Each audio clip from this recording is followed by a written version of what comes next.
walking into the fold. So I'm not sure what he's actually expecting from RDU. Probably a handlock, but no Warlock this time. But we will see the Rogue on both sides, probably Miracle Rogue. But the first game will be Paladin on the real side, the Paladin that was really strong versus Amaz, that won him 2 games in a row. Did he actually 3-0 Amaz with Paladin? No, he did. I think like he lost 1 game with Paladin. So the Paladin is super strong, and RDU will be running a Warrior deck. Yes, you're right. It was 3-1 from earlier today.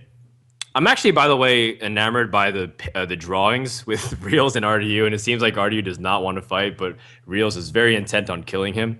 I don't know what for. Also, in the backgrounds of the drawings is also the classes that they're playing for the game, so that's also a little cool tidbit. And again, shout out to the artist that's been helping us put out all these cool drawings for you guys. Yeah, I think those drawings are actually pretty accurate. Realz is not that kind of a guy, I guess. Yeah, he's trying to fight with hearts on his shirt. I don't think he's necessarily representing himself accurately with this kind of paraphernalia. Yeah, and I also think I never seen RDU in a hoodie. He's mostly running a shirtless shirt. Like a sleeveless. A shirtless shirt? It's like sleeveless. It's like weird. Yeah, a sleeveless shirt, I know. Just a shirtless shirt is next level clothing brand. I don't know. BM. Definitely for the bros out there. Mulligans have started for Realz and RDU. A great opening hand for RDU. It gives you removal, it gives you ability to draw and board control. Even the cool Taskmaster both has versatile options to take out. And the coin. Although in the control matchup, do you really want the coin compared to being able to go first and have an extra mana? I don't know. I mean, I feel like personally, I always like to have a coin because coin gives me a possibility. Like for starters, my opponent doesn't have a coin, so I can expect the plays every turn because I know what kind of plays they can do on every mana crystal that they have. If they have a coin, they can kind of like cheat in one of the plays earlier to play like a 5-drop on turn 4. So I don't like my opponent having coin, and myself having a coin, I will be able to make that play myself. Like play, as we can see, RDU here has a Black Knight, so maybe Black Knight turn 5 into Sludge Belcher instead of my opponent playing turn 5 Black Knight into my Sludge Belcher. So I definitely favor the coin here. Okay. Well, I think it does come down to preference and whatnot. You ask some players, if you go first, it's like having coin every turn, right? Because then you get to play out your threats over the course of every single turn a little bit faster. It's mostly about preference. Yeah, you're right. Because it's kind of like what kinds of play do you want to make? Do you want to make tempo plays, or do you just feel like having those secret plays? Personally, I like the coin, but I do agree that some of the players they favor coin or favor not having the coin in different matchups. RDU is going to take this really slow, by the way. Not use his coin unnecessarily, putting out an Acolyte and getting too antsy and excited.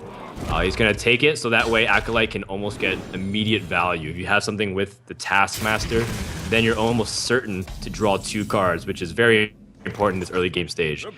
Warrior versus Paladin also can get a little bit out of control for the same reasons as Shaman versus Warrior, where Shaman keeps toteming up and filling up the board creatures, and Warrior might have to expend a lot of its resources getting rid of it. Even though there are things like Whirlwinds, eventually they run out of them, and Warrior might have to use other resources that they don't want to use. What is this matchup really about? Because again, we have a control, kind of like control versus control, where you play those minions, but they do some damage, but then you armor up or heal, and you kind of go into the exhaustion phase again, where people just get the fatigue damage. So you exhaust the removal, you kind of fight for the board position, but both decks, they have enough removal to actually deal with the board, and then you basically face your opponent in the fatigue game with the last points of damage. So I think that applies more to Paladin than to Warrior. Warrior does have a very clear-cut plan where they use things like Alexstrasza and Gromosh to finish the game. So as much as they are controlling the board, eventually they become the aggressor at some point in the late game. Versus Paladin, they do have big threats with Tyrion, but that's often not the game closer. So it does often go to fatigue or making the opponents run out of damage. And by the way, great clear here to draw a card off Acolyte. Again, while you were patient with the Acolyte, you kept the coin. You kind of traded in your Fiery War Axes, but everything worked out in the end for RDU. What do you feel about LOL Fab on turn 5? Just YOLO Fab?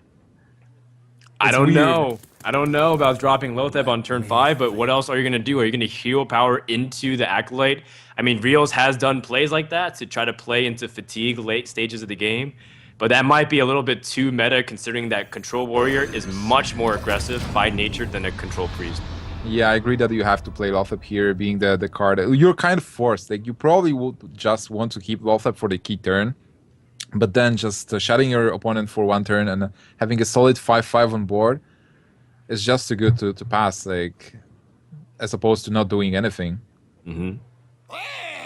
Unstable Ghoul. Oh man, it's Unstable. I've been calling it Undead Ghoul. My apologies. Unstable Ghoul is another card that's been seeing a lot of play in the Warrior because it replaces a Whirlwind, but it also synergizes with lots of the things Whirlwind can do while putting out effectively a 2/3 minion on the board. So a nice pickup here for RDU where he can play it slow without having to overextend and use resources like Slam into like a cool Taskmaster trade. This Acolyte of Pain is so annoying, by the way. It's like, there's being Realz. What can you do? What can you really do? It's like, if you kill Unstable Ghoul, you net him a card, and then when you kill the Acolyte, you net him another card. Using Equality here is just out of the question, I think. It's just, it would obviously clear the board, but then you just play that Lothep for something, right? You just want to deal some damage with it, and just using it to clear 1/3 minions is just too wasteful.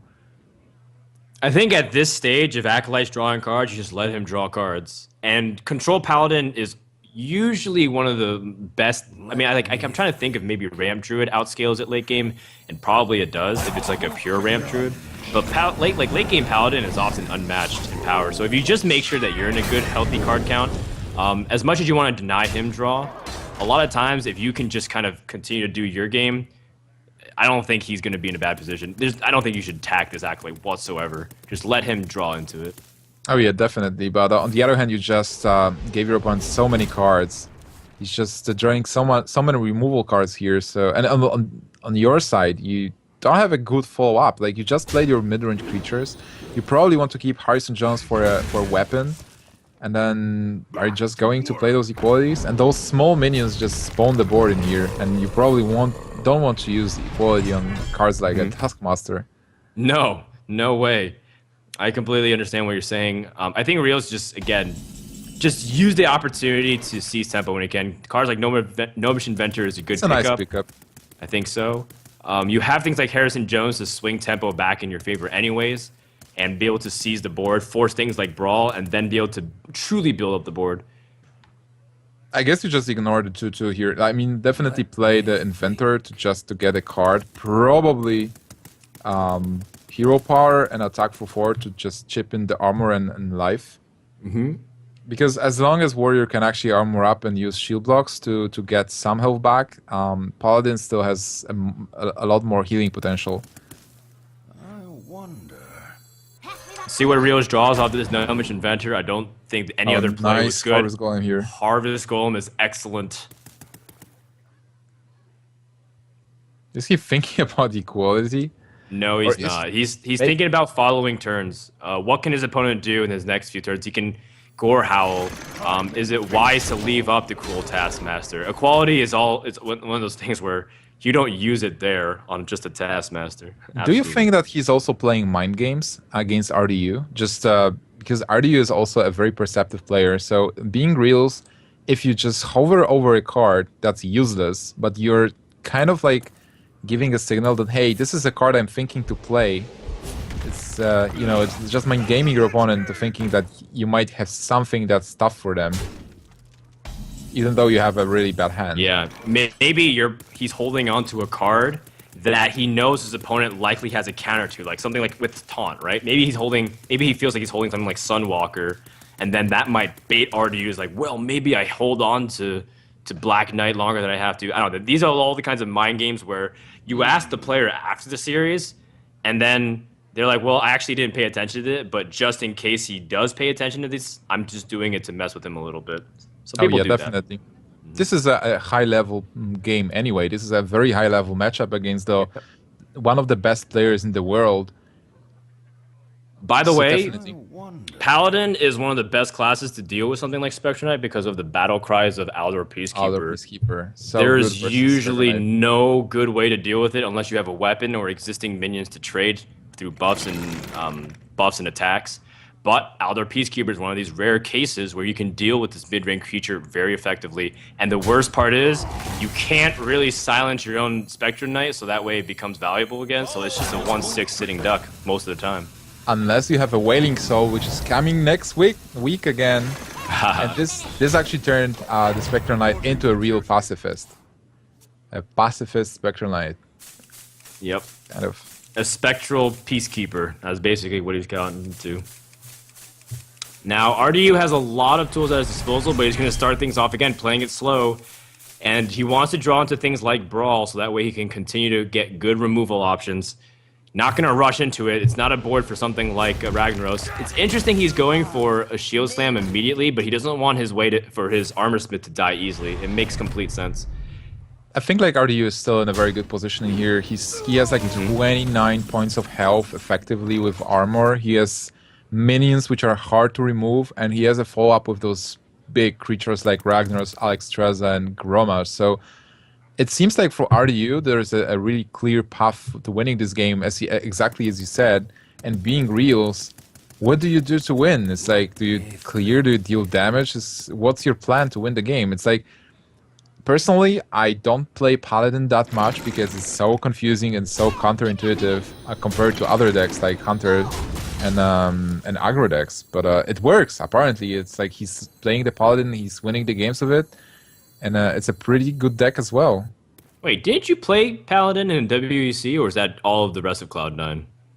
All of the rest of Cloud9. Okay, so you didn't play Paladin. Okay. I was like, I swear I saw all of Cloud9 playing it, but if you're saying that, it makes sense. Okay. By the way, using heal is also one of these situations where you know Alexstrasza is going to be coming out, and you want to be able to rebound while being able to deal damage. So say Alexstrasza comes out, then he drops a quality, and then Guardian of Kings, rather than weakening his board by playing Guardian Kings now, over heal, and then still be at 15. It's a tough decision for Realz, but he has to kind of eventually build the board and dedicate himself. He's going to opt to draw cards instead, and I think this is the better play with what his opponent has. I agree. I think both plays were kind of fine, but on the other hand, if you would drop Guardian and then next turn Alexstrasza drops, you will probably have to use the heal anyway and draw the cards and use equality, turning your Guardian into a 5/1. So using those cards in this order, he gets more cards, he stabilizes his hand, and also he still has a follow-up if Alexstrasza is being dropped with a Guardian healing a lot and equality being played before the Guardian's entering the game. Oh, Harrison Jones just got a phone call. He's coming. RDU just sent him a text message saying, I got something for you. In the museum. There is a pickup. Oh man, this is such a big tempo swing. And Harrison Jones has been one of the sleeper MVP cards of this entire tournament so far, being able to... I mean, that is so big, because what happens is Alexstrasza sets up an opportunity to do a 2-turn kill with something like a Gorehowl, but now that is out of the question, not to mention that the board has started to build back against the Warrior deck, so as much as RDU had a clear win condition, he's going to have to go back to the drawing board.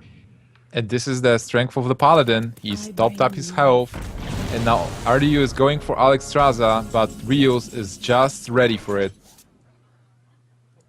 But you probably don't use equality here. You have You other don't need ways. to.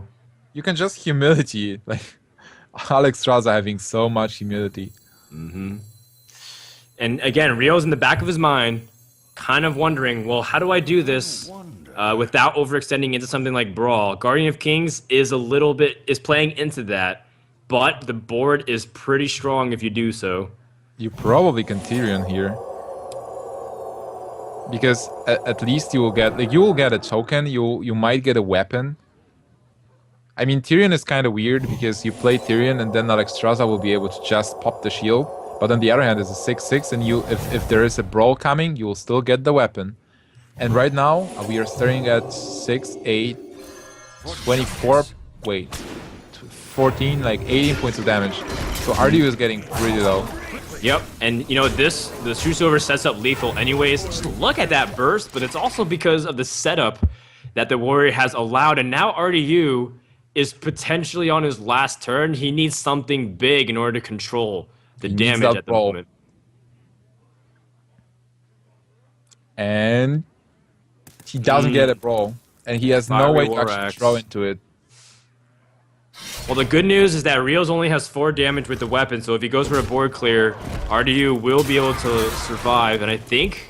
Can he actually clear the board in here? I don't know if he can, but he does have the coin, and he could put out Loteb, but I think he's still dead anyways. I think that's it. Yep. And That's unfortunately, 7-8. RDU has run out. Realz will take the first game in the series, outlasting the Warrior, and being able to play his cards very intelligently to make sure to time it to disrupt the Warrior's plan.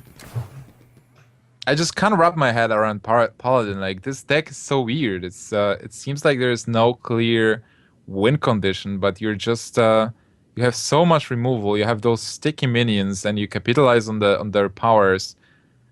It's and you have the heal as well to just nullify all the, because in normal decks they just attack, right? They just deal damage, and with Paladin you kind of like you let them attack you in the beginning, and then you just clear the board, play your dudes, and then heal up to just nullify the strategy that your opponent was applying here, and it works. If you like playing Ramp Druid without wild growths, and you know the idea is if you like playing big heavy creatures, Paladin is one of those decks that you can do because of all the tools that you have at its disposal. Not to mention it's got one of the best clears in the game with equality. There's very rare instance where you can go for full board clears in Hearthstone. Brawl is one of them. Twisting Nether, like Vanish, like that's the way you kind of deal with full board clears, but Paladin has a very accessible one. And so equality is extremely potent in control decks. And I think if you're talking about like ultimate control decks, I think there's nothing greater than the control Paladin, in my opinion. So this is maybe why some players really favor it, because if they really truly call themselves a control player, then they like Paladin. Oh yeah, I totally understand that. And now RDU will have to face this Paladin again, and he will be equipping his Miracle Rogue.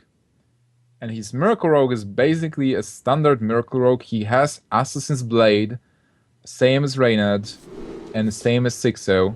We've seen him playing versus Sixo, his Miracle Rogue, and he gets the Gadgetzan in the opening hand, but he doesn't get a coin. Where Realz gets the coin, Pyromancer and Equality, which is... Pyromancer and Equality is a pretty good clear versus Gadgetzan Auctioneer being concealed. Yeah, that's your best way to deal with it. Beforehand, you have to get really lucky. Otherwise, if he puts out Gadgetzan and you have Equality Consecration, but even then, Wild Pyro Equality allows you to squeeze in something else to do during that turn. Very important to keep that. And Realz recognizes it's most likely not kind of aggro rogue. That's been falling out of the meta. The Coldlight Oracle backspace aggressive turn 7 kill hasn't been played in a while. So I think Realz can recognize I'm going to be playing against Miracle Rogue.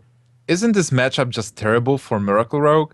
It's like Miracle Rogue has a certain amount of damage that you want to deal to your opponent, and you have those, you really count that a Gadgetzan can be concealed, and Paladin can deal with everything. He can clear your Gadgetzan Auctioneer that is concealed. Even if you deal a lot of damage, Paladin can eventually heal. Paladin has those cards like Aldor Peacekeeper and Humility to keep your minions down. Like, even if you play a big Edwin, there are so many ways to deal with it. And Paladin has taunts as well. So, and he has a lot of them. I mean, here he has the Sludge Belcher, he has Defender Vargas, even Harrison Jones to counter your Assassin Blade, and he has it in hand right now. Looks sick for Realz. I think with this kind of hand from Realz, it's a good counter, but if you have a slow one, then Paladin still can be subject to the very reason why they lose all the time in the past to Miracle Rogue, which is they play too slow. Because you're forgetting about cards like the Azure Drakes and the Gnomish Inventors and the Farseers that just continue to rack in damage. And if you only can answer one at a time, you still are pushing out 9 to 10 points of damage, which is still enough. If Paladin's at 20, Miracle Rogue can still burst on turn 8 if there's nothing there. So don't underestimate Miracle Rogue, Nimj. I think RDU, he understands this matchup pretty well because he's practiced it a ton, and I wouldn't expect him to be able to come in this unprepared. Still, my money is in Realz this game. He has a lot of advantage here with the cards he actually got. Also, RDU doesn't have the cards that we talked about. He doesn't have the free mana. He doesn't have the SA7. He doesn't have Farseer. No Edwin as well. He got the Leroy, which is pretty cool with Shadow Step, but he will have to ramp up some damage before he unleashes the Leroy. And Realz, well, he just continues to reinforce. I think, I mean, it's the smart thing to do. You bring up an excellent point where the win conditions of RDU are going to be completely shut down. Something like Gadget Sand draws or Assassin's Blade. And Assassin's Blade with Deadly Poison is just so much damage, but unfortunately getting shut down by Harrison Jones is really tough. Now, RDU does know that Realz runs Harrison Jones. So maybe that makes him a little hesitant to play it. But being RDU, would you just consider your Assassin's Blade being a blank? Like, it's so tough. I don't think you can with that hand. Yeah, I don't think you can with that hand. And the longer you wait for Harrison, the likelier he is to draw it. So you might feel like you have to get immediate value. It's so sad because it seems like with this hand, you have to make an assumption, hey, I know there is Harrison Jones somewhere, but I can't win without playing this Assassin Blade. And then you do play it, you face Harrison, and you feel so helpless without like any way to win the game. And this is something you don't regularly see. Miracle Road getting pressured by the Paladin. RDU picks up Azure Drake, Azure Drake, which is very nice to do. You know, Azure Drake is so important. Cycle through, get the ability to draw. If he picks up something like Backstab off of that, that is another really big draw. Ooh, RDU is hovering over Assassin's Blade because it's tempting to try to go for the board clear immediately. But the Azure Drake is the right choice. And he gets a backstab. That top deck is so huge. He can clear the board in here. Azure Drake is so important, by the way, because normally you won't play Gadgetzan on turn 5. You want to play Gadgetzan and Conceal on turn 6. So you want to play something on turn 5, and there is nothing. Like, basically, our weapon up and SI7, like, he doesn't even have the SI7. That's why Azure Drake is a big card to have on board. But still... This might be even more painful. RDU might feel tempted to play a Deadly Poison. Okay. You know, I first thought maybe he actually was going to use a Deadly Poison on the Assassin's Blade, but it makes sense. And if Realz use something like Harrison Jones on this, and then he can play his Assassin's Blade. Very intelligent play from RDU using information he did in the previous game. But Realz probably knows that the Assassin's Blade is there. And right now, playing Harrison Jones is kind of weird because, well, is he going for it? Does he know? Does he know there's Assassin's Blade? There's no guarantee. I mean, the Harrison Jones comes out, but RDU, that's what he was waiting for, and that's going to activate one of his potential win conditions, and he'll be happy to see that. Oh, really but smart then play from RDU. Sap the Harrison Jones. Yeah, don't sap the Harrison Jones. I was like, how does he deal with this Harrison Jones? I guess he just attacked straight into it. And, you know, Realz realizes he should have saved Harrison Jones, but unfortunately he didn't have the intel that RDU was holding the Assassin's Blade. Yeah, I really admire RDU for that play. It's like you bait out Harrison Jones and then follow up with Assassin's Blade, and now he can use it to his advantage, ramp up the damage. Well, guess what? Leroy Double Shadow Step is in hand. Top deck preparation. Do you blind preparation here? You have 2 Gadget Sands. You don't need to do it. You don't need to do it. You can take your time. Paladin does have a lot of taunts, though. But the problem is, they only have such a short amount of mana. As much as they have 8, they can't squeeze everything they want. So RDU's going to play it patiently. Hopefully, he pays out something like even True Silver Champion. But he also recognizes that if he doesn't go all in, he still can just win next turn if his opponent doesn't put up a taunt. He has 18 damage from the hand. Potentially 21 damage if Gadgetzan is dead. So Realz has to clear the Gadgetzan and play a taunt at least. And then if RDU gets something that he can use, you can use with tandem with preparation, that would be devastating. Because what do you do now? Do you just play the Slash Belcher and pass? And if RDU gets Sap number 2, which based off the top decks that RDU's been getting, wouldn't surprise me. Well, Gadget Sand Auctioneer allows him to start chain draws once more. Nice. That is actually really good that you had the SI7 agent to snipe the rest of this taunt. He fills out the board. He still has the 5-1 Assassin's Blade and potential 18 damage with Leroy in hand. This looks pretty bad for Realz. Now I'm wondering why he didn't use preparation, because he does use his second gadget stand. And you have 10 mana, so most likely you'll be able to play whatever spell comes out the following turn. This is a very curious hold or restraint that RDU is showing, because I would figure that the preparation is able to cycle, but maybe RDU knows that he wants to use preparation for something else. I'm not sure.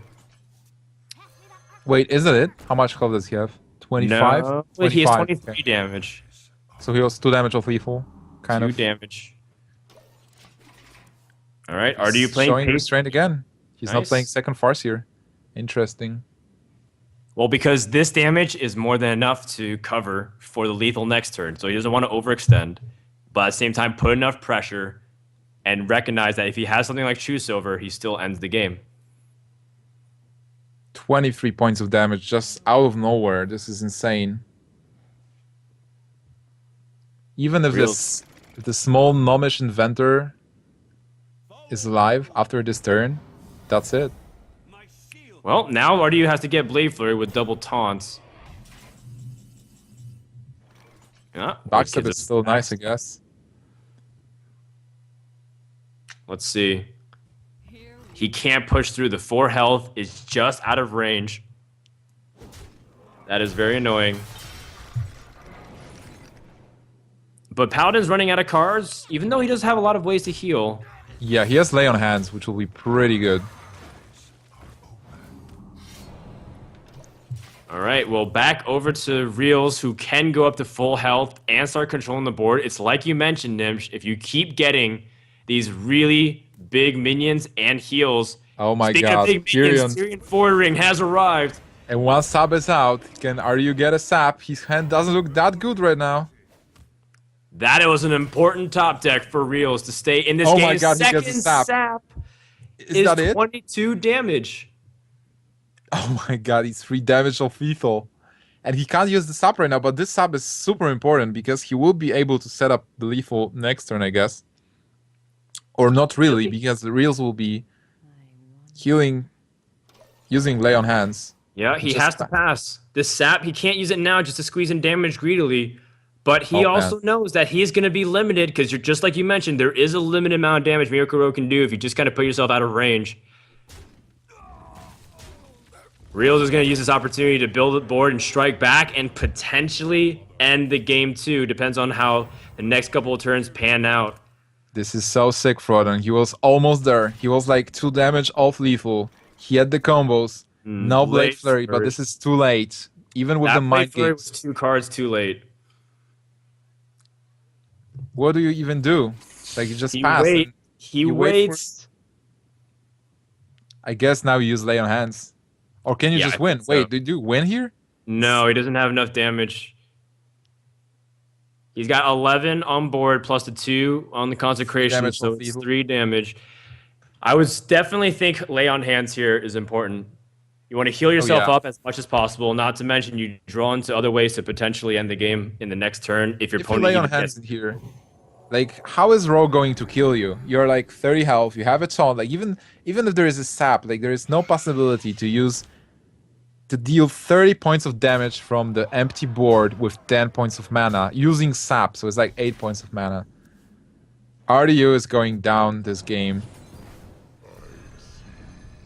Uh-oh, low tab coming in a little bit too late. RDU needed these minions much earlier to put on pressure, and he's going to concede. Realz takes down the Miracle Road with Paladin and starts the series off 2-0 with a class a month ago everyone said was unplayable at the high levels. I'm amazed. It's like, my money wasn't Realz, and we talked about it, but still, Realz was so consistent this game.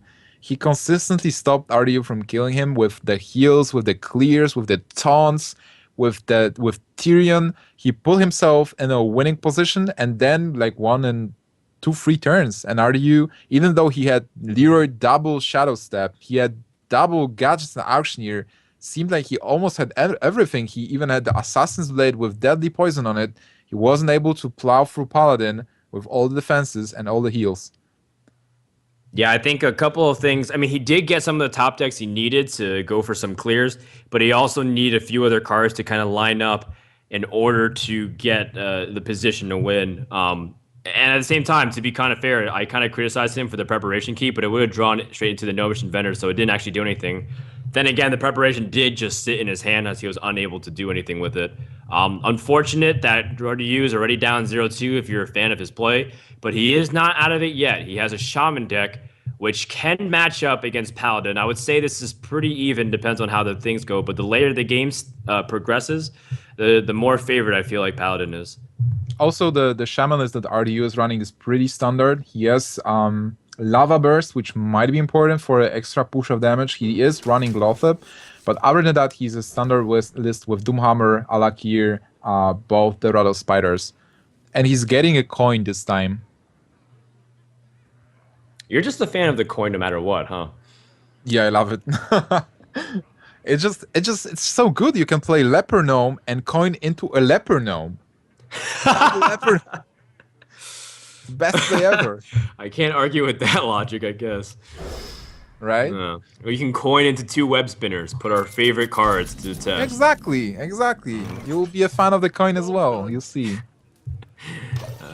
That's funny. All right, well, Realz, he has cards to kind of build the board, but he's going to be waiting for a long time, most likely hero powering for the first few turns of this game. I feel like having Pyromancer here is so important. Where versus Miracle Rogue was kind of like a gimmicky card that you wanted to clear the Auctioneer.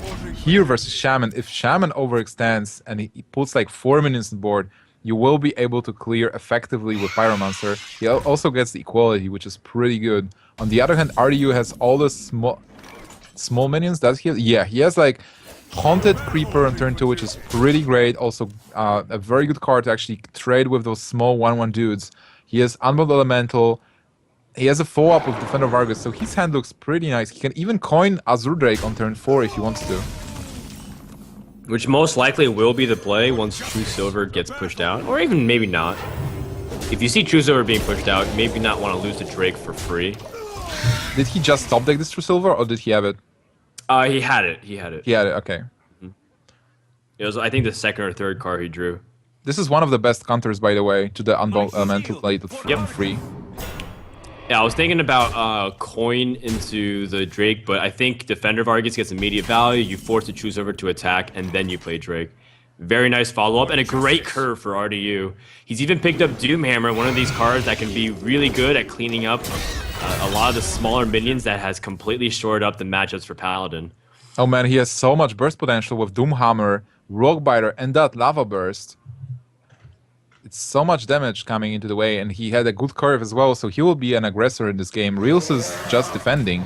Wow, Alakir. As well. Very nice. Nice. You do have to be mindful, as he is going to use Earthshock here very wisely, and not give his opponent any ability to use his own Defender of Argus, a card that's seen pretty commonly in Paladin.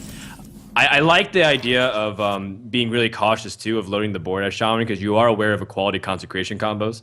Those are the best ways for Paladin to answer what you have. So you have to be mindful of that if you're RDU coming to these next few turns. I like how Paladin plays with those other Peacekeepers and stuff. It's like forcing your opponent to overextend so that you can clear with Pyromancer equality. Because if you play Alder here, you probably don't have to use Humility, but you just make those minions on the opposing side of the board just not very useful. So your opponent will be like, yeah, I need more minions because I need to do some damage, and then you clear. So the strategy here is pretty nice. Completely agree. Back over to Realz. He top decks a Fire Elemental. It's pretty nice. And again, baiting out potential uses of equality while he can continue to reload with things like the Azure Drake. And then if he has things like Feral Spirits, it's another way to rebound. It feels a lot like you're fighting against a Control Warrior in the same sense. Control Warrior is just trying to stabilize the board, wait for the late stages of the game, and you're trying to make sure to play your minions in a nice spot so that way you're not overextending into Brawl. But even if you do, you have a way to rebound. Well, right now, Realz is down to 16 points of health, and RDU has a lot of burst. That Oh, rock he virus. top decks Earthshock too, which is a great way to deny these draws. Paladin's running low on cards, and Acolyte is one of the only ways that Paladin can get draws before things like Lay on Hands kick in.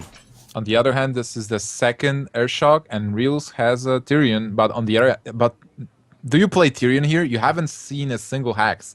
We know that there is no hex in Ryu's hand, but still, it's a pretty risky play. Can you do anything else? And there is a Harrison Jones. Oh my God! If Ryu decides to play the Doomhammer, that can be a huge swing. I just mentioned that Paladin doesn't have a lot of innate ways to card draw, but Harrison Jones is one of them against Doomhammer. Yeah. I forgot to mention that. Oh man, if he doesn't play this Tyrion here, and he probably wouldn't play, like playing Tyrion is a bad play considering the hexes. But what else are you going to do? You might have to YOLO. You're not sitting at a good enough health to feel comfortable just dropping this Defender of Argus. Because if he has Lightning Storm, then you're toast. It's basically, which do you play around? Lightning Storm, take more damage, or Tyrion and get hexed. And he's going to take his chances because 2 Earthshocks have been used. And no hex. So Realz is still in the game. He still has the Holy Light to top up his health. And we are going to see the Doomhammer. Oh my God. Whoa. He's getting it again. A big play is coming out, and Realz is going to slingshot back into this game. He has it, Ashbringer, and he's going to be drawing 6 cards. And he's going to be able to heal up with Holy Light, so even if his opponent has some way to burst, because Alec here would be actually game if his opponent didn't have a taunt, but I think Holy Light might have to come out here. So many cards. This is huge. Also, you won't be able to play Alakir Rockbiter next turn because he's overloaded for free after playing Doomhammer. You're right. He wasn't able to burst. Never mind. So Holy Light isn't the highest priority for Realz, but I think you still have to be really cautious. Especially after seeing Lava Burst. You can expect your opponent to have a lot of burst in there. You still have to. Even like double of Rockbiter and Lightning Bolt, like you had to heal here. And now he has Lay on Hands. Goodness. Oh my God, he has everything. Well met. Is exactly what Realz is thinking right now. Mel-wet, kind of. RDU is devastated. He's just hero powering passing. He had 5 mana to play with, but now he's given Realz the board. And with Shaman, when you give the board and you don't have the clear way to burst and end the game, it's over. Now RDU can still draw second Rockbiter, right? Second Rockbiter and no taunt. That will be 18 points of damage, but being Realz Still can here, end the game. Do you heal? Yeah, you definitely play Guardian. There it is, back up to 21. So now second Rockbiter is also out of the question to end the game. RDU is on the ropes and on the verge of being eliminated from this tournament, I believe, if Realz wins 3-0. I believe that if Realz wins this game, and I don't think like nothing can stop him, he is set for advancing from our group with such a good score. Well, he rolls high, and that was really important for RDU to be able to take down 2 of those minions in Harrison Jones, as well as the rest of their Realz top decks. No Inventor, but he's got lots of board clear with Consecration and pushing for damage. Wait, can you actually win this turn with double Consecration? It's 4 damage plus 10. It's like he's 1 damage off lethal. Oh my God. This is just a recurring theme wherever we go, honestly. I guess. It's not my fault that players are so often 1 damage off lethal. And this is checkmate, though, because now with he's squeezing that 1 extra damage with Defender of Argus, even if there's board clear, there's a Consecration finish. So Realz has won this game. RDU is eliminated from this tournament. He's going for the board clear and doing what he can to stay alive. But Paladin, as much as he dropped to, what, 7 or 8 health, there's no way he can win. And RDU is going to concede before he even allows Realz to get the final blow. Realz is going to advance, I believe, in first place in his group guarantee with 3-0. We'll double check with the admins. But what a great day of play for our hero from California. Deck. Realz really played it well. He played it masterfully. I really like how he was playing Paladin. I will probably ask him for coaching to coach me how to play this Paladin this good. It was so good. Oh my God, I'm amazed, really. Yeah, and Speechless. I think this is also a good sign just for all the teams out there kind of looking, because I do know there's more teams entering. Dignitas just recently picked up a roster. Fnatic recently entered, and these teams are franchised in other games. Realz is kind of on mana grind, which, if we can just be a little bit honest, is not really a competitive team at the moment anymore. Realz and Forsen have both advanced, so mana grind represented strong, but they're not really doing much. And I feel like Realz is one of these best unsaid free agents out there that's still kind of just being on his own. He's not really practicing with much people. He's just kind of using his own head and trying to compile some decks. And he has come out swinging. Let me tell you, 2-0 in this kind of Group A, which has names like 6-0 Amaz and RDU, and he's able to sweep RDU. Wow, what a great way to start off the first day of this tournament for him. And with a Paladin, so I'm so hyped. Frodan, what's the next match? The next match will be Amaz versus RDU. Oh my god. Really? A rematch again. Nice. The rematch that we all want. It's the continuation of the rivalry. I don't know if RDU can climb back in this group now that he's down 0-2 and he got swept. But a match with Amaz is one that he's been asking for ever since he dropped this series in the semifinals at IEM Shenzhen. That makes me really excited. Definitely, he wants to play versus Amaz and he wants to win. So I'm sure he was going to do his to give his best. All right, cool. Guys, we are going to take a couple of minutes to get ready for a Amaz vs. RDU rematch. You're watching the VGVN Naxxramas release tournament. If you want to know what more about VGVN, type !giveaway and find out more, because they're giving away a cyber-powered PC as noted at the bottom of the Twitch channel. We'll be back in a couple of minutes, guys.